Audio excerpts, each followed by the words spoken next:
This is problem number 8 from the section 5X quiz.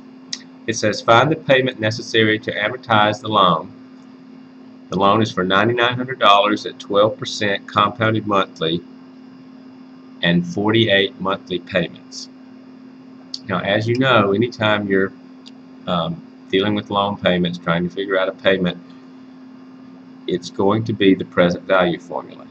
So I've already written that down to save a little time, but the first thing to do is recognize that because this is a loan payment problem, you will be using the present value formula. So the present value formula is P, if the present value is equal to R, which is a periodic payment, times this nasty looking fraction, 1 minus, in the numerator, 1 minus the quantity 1 plus I to the negative n, and then all that's divided by I. That entire fraction is multiplied by R. That's the formula for present value. Now in this particular problem, we're looking for the payment, so we're looking for capital R. So we know immediately that we're looking for capital R, the periodic payment. The present value is the amount of the loan, so that's $9,900. The interest rate is 12%, so R is 0.12. It's compounded monthly, so that means M is equal to 12. Now be careful about the 48 monthly payments.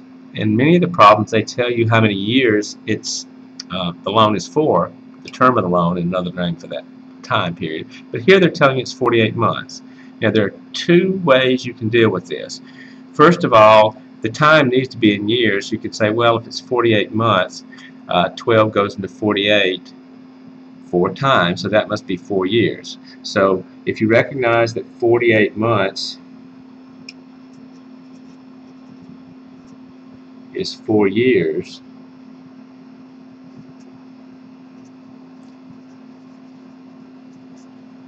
then you can get T that way. I'll tell you another way to think about it in a minute when we get to a certain point. But in any case, I know that T is really 4. 48 months is 4 years. So now I just plug in and solve. The present value is $9,900. That's the amount of the loan. I'm looking for the periodic payment, which is the loan payment. 1 minus 1 plus. Now, little I is R over M. R is the annual interest rate. M is the number of compounding periods per year. So little I is 0.12 divided by M, which is 12. And I don't even need a calculator to do that. 0.12 divided by 12 is going to be 0.01. Now, if you need the calculator for that, that's fine. And finally, I might as well finish this off. N is M times T, and if M is 12 and T is 4, then N is 48. Now, this is where I was going to mention the other thing. I could have just skipped the process of finding T and just realized that they were giving me N directly. When they said we were making 48 monthly payments, then little n is the total number of payments over the course of the loan. So really, when they were telling us 48, they were telling us what little n was. So I went ahead and found T, but in reality, you could have gone straight to n without even knowing T. Just whichever way you prefer. Anyway, back to the problem. I now know that little I is 0.01. I know that n is 48, so that's the negative 48th power. And that's divided by 0.01. Okay. Now, of course, 1 plus 0.01 is 1.01. So what I really have is R times 1 minus 1.01 to the negative 48th power all over 0.01. And at this point, it pretty much becomes an arithmetic problem. So I have 9,900 equals R times. Now, I need to calculate 1.01 to the negative 48. So I'm going to bring the calculator on board here. I put in 1.01 as the base, hit the power button, the X to the Y button, which is next to the MR, and then put in the power. Now you can't put in a negative number directly, so we've done this before. The trick is to put in the positive version of it, positive value, 48, and then use the plus minus key. The plus minus key puts a minus sign, or actually changes the sign of any number in the display.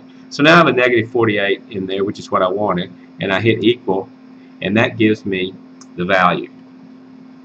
Now in reality, you don't need to write this intermediate step down. I'm going to do that, as I said before, to give you more information if you have to track down an error that you might have made in trying to do this same calculation.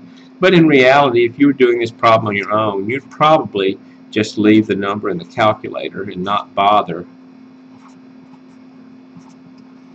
to actually write it down. But that's up to you. If you do write it down, take lots of decimal places so you don't lose accuracy. The bigger these numbers are here, the more decimal places you need. So take more than you think you could ever possibly use. So continuing, I've got this 0.6 number in the calculator already. We've done this before in other problems, but I'll mention again, you can store that number in memory with the MN button, which is the shift of the MR, which is memory recall, and then bring it back out with the MR button if you want to do it that way. My personal preference is to use the fact that subtracting is the same as adding the opposite, same as adding a negative. So instead of saying 1 minus 0.62 and whatever the other decimals are, I'm going to take that 62 and make it a negative by hitting the plus minus, and then add 1. Remember, this 1 is an understood plus, so I've got a negative 0.6202604. I've already got it in the calculator as a negative. I've made it negative by hitting the plus minus key. So all I need to do now is add 1 and hit the equal sign, and adding the negative is the same as subtracting, and that just saves me from having to put it in memory or else copy it down and rewrite it. So that's the numerator, and then I want to take that value and divide it by 0.1. So I hit divided by 0.01, and that gives me 37.97395949.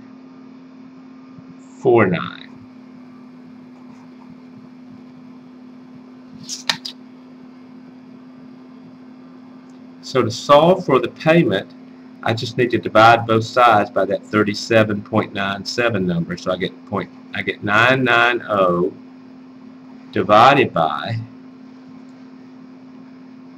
37.97395949 equals R. So when I do the division, I will have the value of R.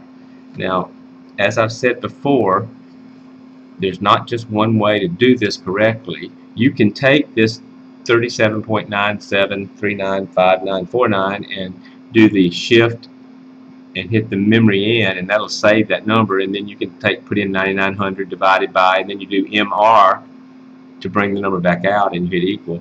My preference, as you already know because I've done this before, is to divide it upside down. Since I've got the 37.97 whatever already in there, I'm going to divide it by the numerator, realizing that I'm dividing it upside down. So that answer is the reciprocal of what I really want, and the reason that is possible is there's a reciprocal button on these scientific calculators. It's called 1 over x. The 1 over x button on this calculator is on the shift key above the calculator key.